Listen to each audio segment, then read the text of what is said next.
उमेदवार होते, चेहरा होते, ते तेजस्वी यादव हे वारंवार पिछाडीवर पडतात। केवळ 500च्या आसपास मतांनी ते सध्या आघाडीवर आहेत। आणखीही काही मतांची म्हणजे एकूणच मतमोजणी सुरू आहे। पुढच्या काही मतमोजणीमध्ये किंवा पुढच्या काही म्हणजे काही काळानं आता ते कसे राहतात किंवा त्यांचं एकूण कामगिरी कशी राहते हे पाहणं महत्त्वाचं आहे। मात्र सध्या तरी ते आघाडीवर आहेत केवळ 500 मतांनी आणि त्यामुळे तेजस्वी यादव यांचा विजय होतो का हे पाहणं तितकंच महत्त्वाचं आहे। मात्र सध्या तरी आरजेडी केवळ 25 जागांवरच आघाडीवर आहे आणि काँग्रेस केवळ 4 जागांवर आघाडीवर आहे। त्यामुळे महागठबंधनचं मोठं पानिपत या निवडणुकीमध्ये होताना दिसत आहे। पुन्हा एकदा आपण सोमेशकडे जाऊयात। सोमेश, आपण तेजस्वी यादव यांच्याबद्दलही बोललं पाहिजे।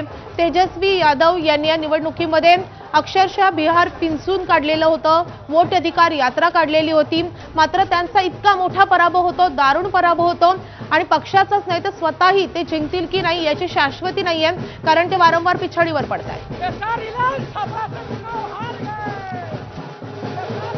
नक्कीच तेजस्वी यादवांचा दारुण पराभव झालेला आहे आणि आपल्याला हे देखील लक्षात घ्यावं लागेल की तेजस्वी यादव हे महागठबंधनकडून मुख्यमंत्री पदाचे उमेदवार म्हणून जाहीर करण्यात आलेले होते। त्यामुळे एक प्रकारे इंडिया आघाडीच्या आणि सगळ्या विरोधी पक्षांच्या पराभवाचं श्रेय देखील तेजस्वी यादव यांना एकट्यालाच घ्यावं लागेल। आता ही इंडिया आघाडीची स्ट्रॅटेजिक चूक झाली का? त्यांनी तेजस्वी यादवांना आधीच मुख्यमंत्री पदाचा चेहरा जाहीर करायला नको हवं होतं का? किंवा आरजेडीने लालू प्रसाद यादवांनी त्यांच्या नावाचा आग्रह नको धरायला हवा होता का?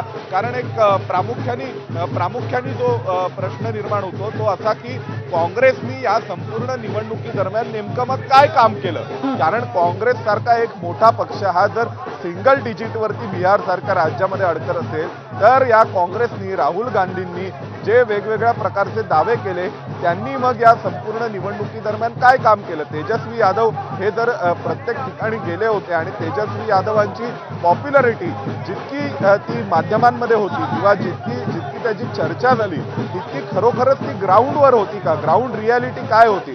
कारण जनसुराज पक्षाची देखील अशीच चर्चा झाली, प्रशांत किशोरांची चर्चा झाली, पण प्रत्यक्ष मतदानावरचे आकडे आता समोर आले आहेत। त्यामुळे ग्राउंडवर जर तितकी पॉप्युलरिटी नव्हती तर मग मुख्यमंत्री पदाचा चेहरा बनण्यासाठी त्यांनी इतकी घाई का केली?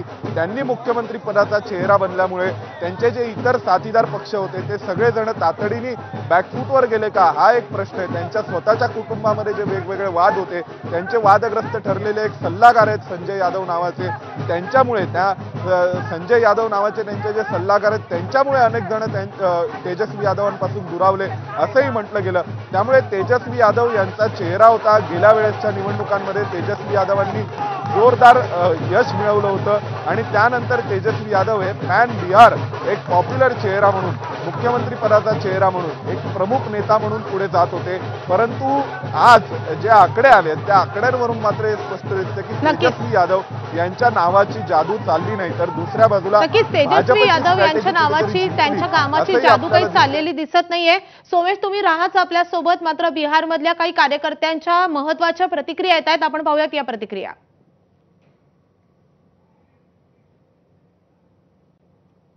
सारा ला के कितना हम झूठ बोले, ये बार घर घर नौकरी देंगे, वो झूठ फेल हो गया।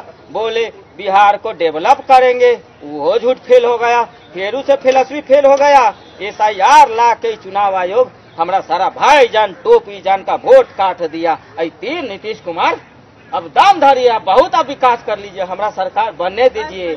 हम बिहार में कट्टा का फैक्ट्री खोलेंगे, बिहार को डेवलप करेंगे।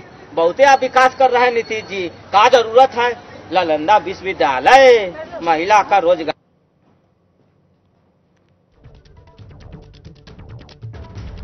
तर आरजेडीचा हा कार्यकर्ता आहे, ज्या कार्यकर्त्यांनी त्याची निराशा व्यक्त केलेली आहे। ज्या प्रकारे दारुण पराभवाचा सामना त्यांना करावा लागलेला आहे, त्यानंतर कार्यकर्ते देखील निराश झालेले आहेत आणि त्यांची निराशा लपून राहत नाहीये। आणि दुसरीकडे भाजपच्या गुटात मात्र जोरदार जल्लोष सुरू आहे। मग दिल्ली असो, पटना असो की मुंबई असो, सगळीकडे भाजपचे कार्यकर्ते जोरदार जल्लोष करतायत बिहार मधल्या या मोठ्या विजयाचा। आपण ही सगळी दृश्य बघतोय पटना मधल्या भाजपच्या जल्लोषाची। एनडीएनं 200चा आकडा आता पार केलेला आहे। त्यामुळे महाराष्ट्राप्रमाणेच आणखी एका राज्यामध्ये एक मोठा विजय आता एनडीएनं मिळवलेला आहे। मात्र महागठबंधनचा सुपडा साफ झालेला आहे बिहारमध्ये। आता एकाच प्रश्नाचं उत्तर अपेक्षित आहे, ते म्हणजे मुख्यमंत्री कोण होणार। खरं तर आज पंतप्रधान नरेंद्र मोदी दिल्लीमध्ये जल्लोषात सहभागी होणार आहेत आणि त्यानंतर कार्यकर्त्यांना संबोधित करणार आहेत अशी माहिती कळते। आता त्या दरम्यान मोदी काही संकेत देतात का किंवा काही सूचित करतात का हे पाहणं खूप महत्त्वाचं असणार आहे। मात्र सध्या भाजप या कलांनुसार सगळ्यात मोठा पक्ष ठरतोय आणि जेडीयू 81 जागांचा दुसऱ्या क्रमांकाचा पक्ष ठरतोय। त्यामुळे भाजपनं जोरदार मुसंडी मारलेली आहे आणि सगळ्यात मोठा पक्ष भाजप ठरतोय।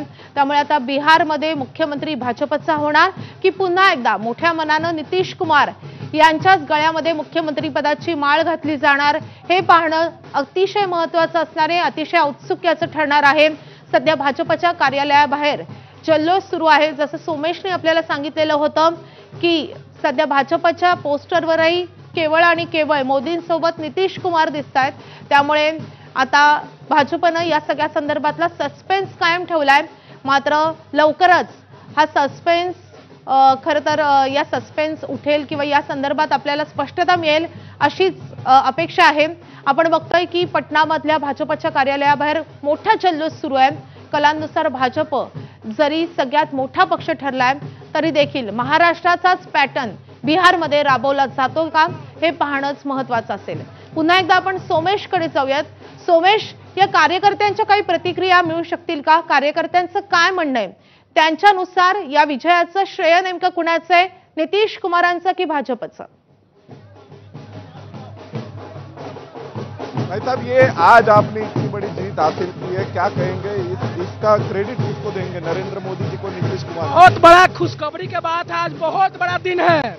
आप देख सकते हैं 2025 और आज हमें 14 नवंबर को जो नतीजा आया तो 200 प्लस का वादा जो था वो हमारी एनडीए पूरा कर चुकी है।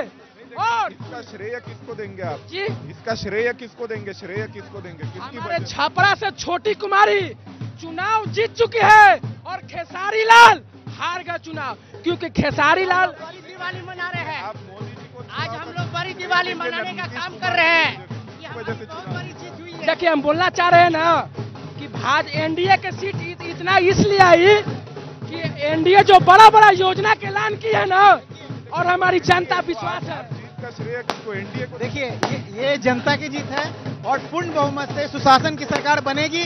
नीतीश जी ही सीएम रहने वाले हैं। और नीतीश कुमार जी जी बिल्कुल बिल्कुल। लेकिन आपको भारतीय जनता पार्टी, नीतीश कुमार जी भाजपा के हो गए अभी। नहीं नहीं, ऐसा कुछ अभी तय नहीं हुआ है, लेकिन नीतीश कुमार जी ही सीएम रहेंगे, ये गलतफहमी है।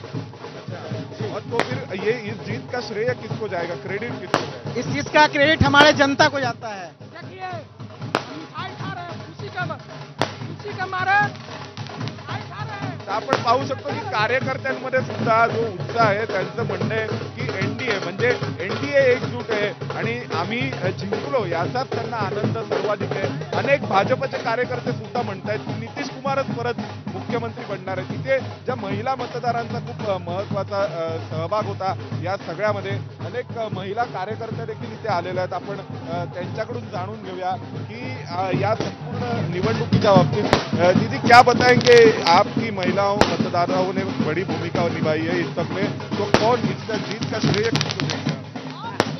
अभी बिहार के जनता जो मैंडेट दिया है वो महिला और युवा के कारण मैंडेट हम लोग को मिला। बिहार के महिला अब सब लोग सवाल पूछ रहे हैं कि सीएम कौन बनेगा, नीतीश कुमार बनेंगे, भाजपा? कुमार बनेंगे, नीतीश कुमार ही बनेंगे। नीतीश कुमार फिर से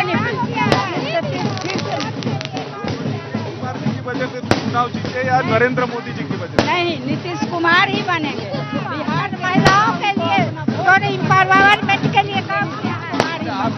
हाँ, बीजेपी की बहुमत % मिली है, इसके लिए आपको भी बहुत बहुत बधाई। नीतीश कुमार ही बने।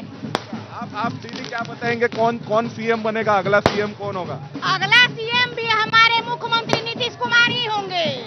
25 से 30 आगे भी नीतीश हमारे साथ। तर पटनामध्ये या सगळ्या महिला त्यांचं मत व्यक्त करतायत। त्यांच्यामध्ये आता नितीश कुमारच मुख्यमंत्री होणार आहेत। या सगळ्या अपडेटवर आपलं लक्ष असणारच आहे। मात्र बुलेटिनमध्ये अगदी छोटासा